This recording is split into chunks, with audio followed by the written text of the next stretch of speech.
While checking all the fluid levels during my regular maintenance checks, I checked the power trim fluid and I noticed that the fluid was milky and discolored. So I wanted to withdraw some of it. First I used a little pipette, but that didn't work, so I ended up using a turkey baster, a new one, and pulled the fluid out to take a look at it. And as you can see, it was contaminated with water.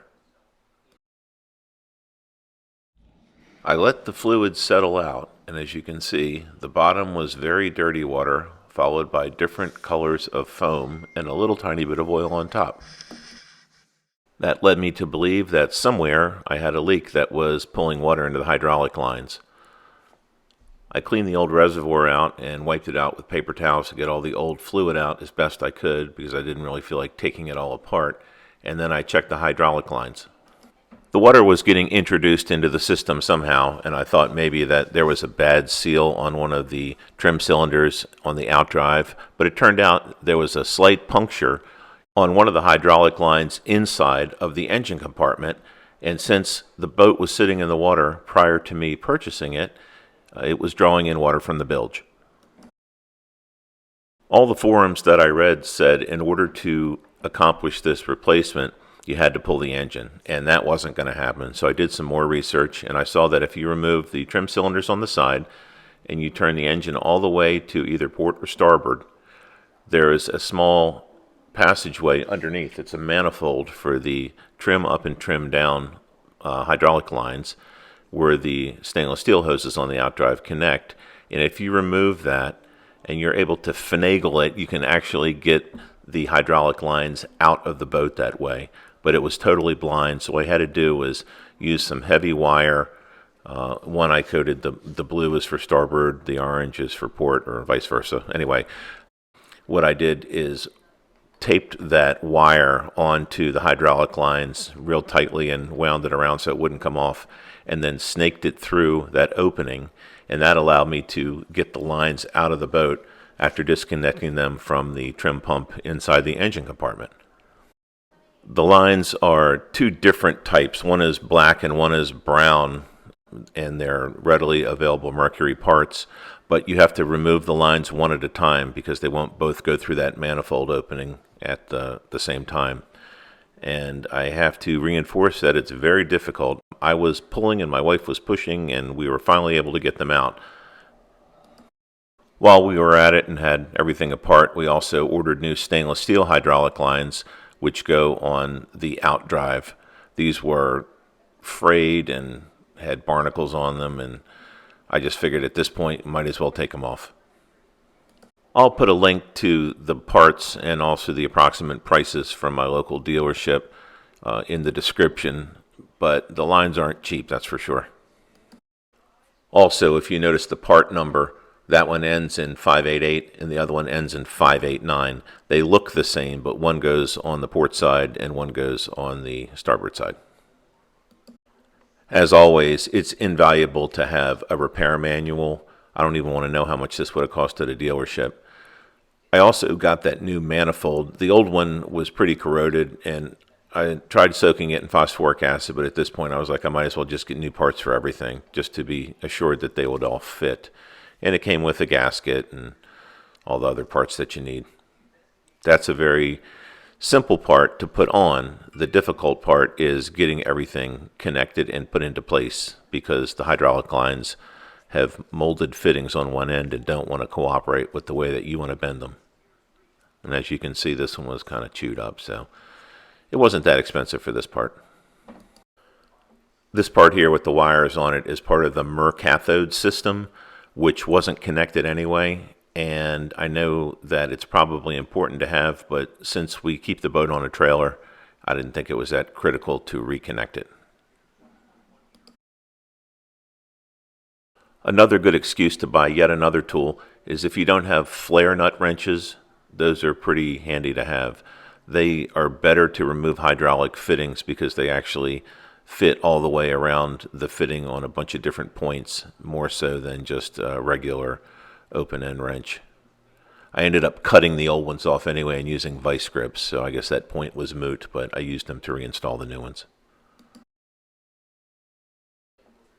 You can see it has a slit in it to fit over top of the hydraulic fitting when it's installed, and then it makes multiple points of contact. So they came in different sizes, and I'll probably use them once or twice, but it's always good to have the right tool. And then while I was at it, I checked the condition of the zincs, and they still look pretty good. I also checked the function of the cylinders, and I ended up cleaning them out with some 10W30 oil and cycling them back and forth because I know that they had some water in them. They seemed to be okay, and then I cleaned them and repainted them, and I just put the old piece of fitting in there so I wouldn't get paint into the hydraulic fitting. Figured make it look nice while I had it apart. Since I made a mess inside of the engine compartment, I also took this opportunity to power wash it.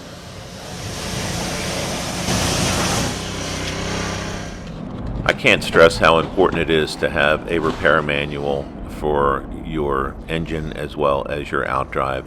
I refer to it all the time, and it has all the exploded drawings and shows you where everything goes, because everything looks like it's the same, but there might be small differences, and you really need to pay attention. You can see here, one is a gray and one is a black line. I said brown before, but I guess it's gray. There's also a specific sealant that you use when you're connecting the hydraulic lines, and I ended up getting this on Amazon, and I used it to assemble everything.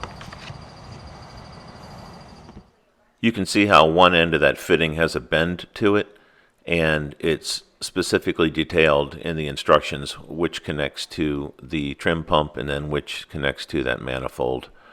And if you don't pay attention, you won't be able to get the hydraulic lines back in where they belong.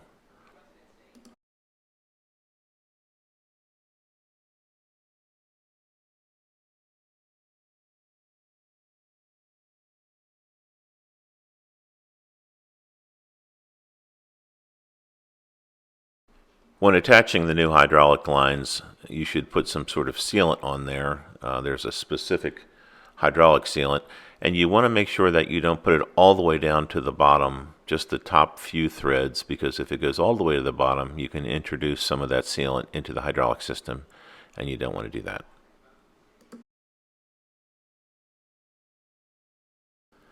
You'll notice that one end of the hydraulic line has a 90-degree elbow, and then the other one is more like a 45. That actually comes into play when you're going to route them underneath of the bell housing. They have to go in the right way. It actually would be much easier if there was not a curved fitting, if it was just a straight hydraulic hose.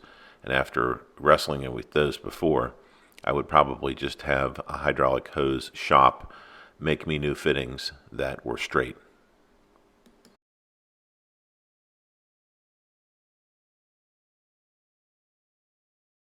I figured it would be easiest to pre-assemble the hoses onto the manifold and then thread everything through, but as it turned out, I had to take them off anyway, 2 different times. One time because I forgot to put the gasket on after I had already attached them to the wires I was going to use to pull through the transom, and then when I went to go put the hoses in place, they actually had to get disconnected because those 90-degree fittings just weren't giving, and we had to get the hoses in place, then attach the manifold. It was really difficult, but better than pulling the engine. The bottom of the manifold also comes with a gasketed fitting that's like diamond shaped. That's if you are not putting in that Mercruiser system and you're not running the wires through the transom.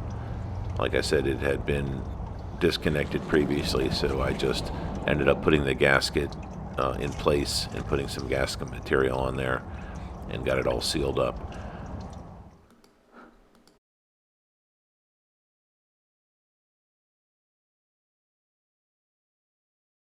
After it was all put together, this is where I discovered I forgot to put the gasket on the other side, and since I had already connected the wires to the hydraulic hoses, I just took everything apart.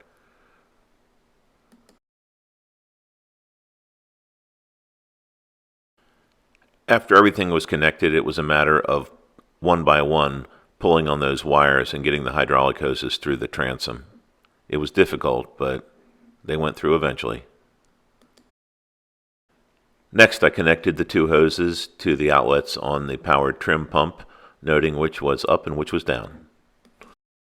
Now it was time to connect the hydraulic hose to the trim cylinders. One goes on the port side, one goes on the starboard side. The fittings are braided stainless steel with a molded stainless steel tube on one end, and that attaches to each of the trim cylinders via screws and a plate that holds it in place. After that, I put everything back together and refilled the reservoir with power trim fluid, in this case 10W30. This shot of the installed hoses was actually after a few outings out in the Gulf, and you can see how everything goes, and even just keeping it on the trailer, it will get corroded and a little bit rusty here and there. So salt water is super hard on everything. You just have to keep an eye on it. I'm sure something else will come up before too long. Thanks for watching.